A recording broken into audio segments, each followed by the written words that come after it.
Bismillahirrahmanirrahim. Assalamualaikum warahmatullahi wabarakatuh. Halo Bapak Ibu Guru semuanya. Materi ini merupakan materi pengantar integrasi teknologi di dalam pembelajaran yang merupakan recording latihan untuk pelatihan pembuatan konten video pembelajaran yang akan diselenggarakan di SMA Islam Diponegoro Surakarta pada hari Selasa tanggal 16 Juni 2020, kerjasama antara SMA Islam Diponegoro Surakarta dengan program studi pendidikan akuntansi Universitas Muhammadiyah Surakarta. Bersama saya, Ibu Dani Evitasari. Selamat menyaksikan. Bapak Ibu Guru sekalian, sudah menjadi hal yang tidak asing lagi bahwasanya teknologi menjadi bagian yang tidak terpisahkan dalam kehidupan sehari-hari, utamanya integrasi teknologi di dalam pendidikan dan proses pembelajaran. Sejak dahulu, sejak bertahun-tahun lamanya, sebenarnya sudah banyak pakar maupun para ahli yang meneliti tentang integrasi teknologi di dalam pembelajaran. Yang pertama, yakni Tripoletaire Efficiency dan juga Röntgen yang dijelaskan pada tahun 2015 bahwasanya sebenarnya Information and Communication Technology atau ICT itu sudah sejak dahulu diteliti dan juga dieksplorasi terkait dengan perannya terhadap pembelajaran itu sendiri. Ternyata ICT itu sebenarnya tidak secara langsung bisa meningkatkan proses pembelajaran itu sendiri, tetapi ICT bisa membantu atau bisa untuk mengoptimalkan fungsi dari penggunaan metode pembelajaran yang inovatif, sehingga proses pembelajaran akan menjadi lebih efisien dan lebih menarik untuk siswa atau peserta didik. Efisien yang dimaksud bisa jadi dalam hal biaya dan juga dalam hal waktu, karena dengan adanya teknologi dalam pembelajaran tentunya pada saat pandemi COVID-19 semacam ini, siswa atau peserta didik pun juga bisa belajar dengan menggunakan pembelajaran daring yang diselenggarakan oleh sekolah, sehingga ICT atau penggunaan teknologi dalam jaringan atau daring itu bisa membuat proses pembelajaran bisa lebih efisien lagi.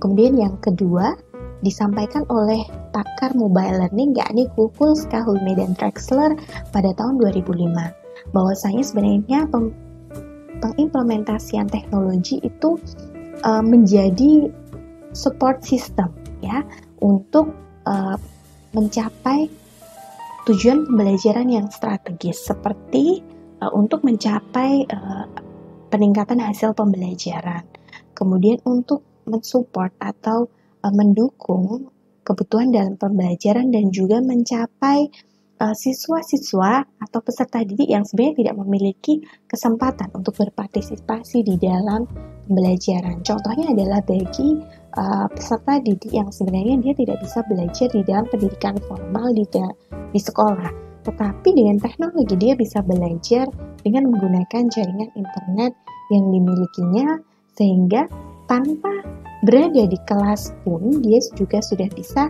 belajar atau bisa disebut dengan pendidikan non-formal. Kemudian yang ketiga, Ratiswari tahun 2018 menjelaskan bahwasanya ICT itu bisa meningkatkan tidak hanya pembelajaran tetapi juga proses pengajaran oleh guru.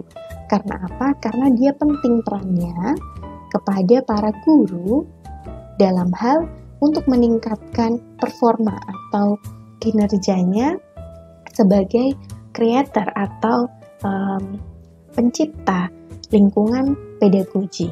ICT itu tentunya akan sangat membantu guru untuk bisa meningkatkan proses pembelajaran menjadi lebih atraktif atau menarik, dan juga untuk memudahkan para peserta didik di seluruh tingkatan bidang pendidikan.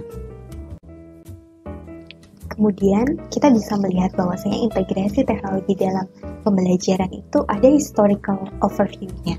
Nah, Di sini saya akan menjelaskan tentang educational technology timeline.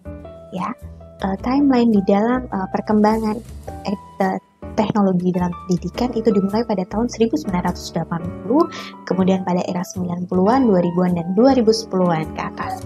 Nah, pada era 1980-an, penggunaan teknologi itu biasanya memang digunakan untuk meningkatkan proses pembelajaran. Nah, untuk di tahun 1980-an ini, teknologi pembelajaran yang digunakan itu dimulai pada saat adanya penggunaan electronic learning atau e-learning.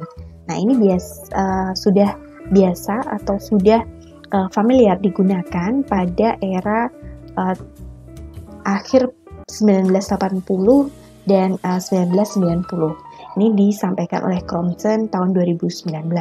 Kemudian pada tahun 90-an, pembelajaran yang menggunakan teknologi itu mulai dikembangkan dengan menggunakan tools yang dinamakan cellular device atau handheld device.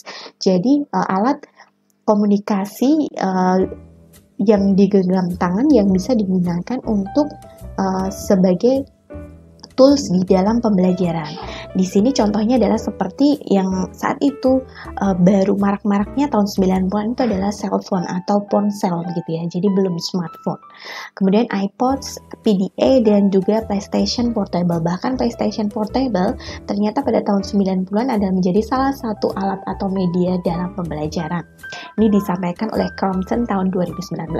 Kemudian tahun 2000-an ternyata setelah berkembang dengan handheld device, mobile learning juga mulai banyak dikembangkan pada awal tahun 2000-an, tetapi dengan menggunakan perangkat yang berbeda, device yang berbeda, yakni dengan menggunakan laptop, tablet, dan iPad yang ini ternyata pada tahun 2000-an itu menjadi sangat populer gitu ya. Di dalam kelas digunakan sebagai tools untuk mengajar maupun untuk pembelajaran. Jadi untuk siswa maupun untuk guru. Pada tahun 2000-an ini juga mulai berkembang internet ya, sehingga sudah berkembang juga laptop dengan web browser ya sebagai salah satu source learning sources atau sumber belajar.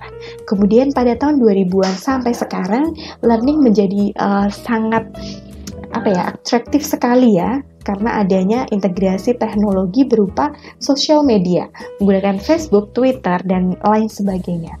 Kemudian disusul dengan penggunaan aplikasi smartphone ya, karena tahun 2010-an itu smartphone mulai banyak dikembangkan gitu ya, utamanya pertama oleh iPhone yang yang mengeluarkan seri iPhone-nya, kemudian banyak perusahaan-perusahaan handphone yang lain yang terkemuka di seluruh dunia yang mulai mengembangkan smartphone. Kemudian mengembangkan aplikasi. Di dalam aplikasi ini juga ada aplikasi untuk pembelajaran, dan juga salah satunya media yang lain adalah yaitu video. Video ini ternyata juga menjadi media yang sangat menarik yang digunakan untuk alat pembelajaran.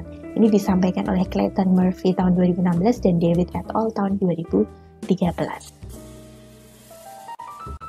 Itu tadi sedikit latihan untuk recording slideshow pada pelatihan pembuatan konten video pembelajaran menggunakan PowerPoint dan YouTube, dan berikut ini merupakan referensi yang saya gunakan seluruhnya di dalam PPT.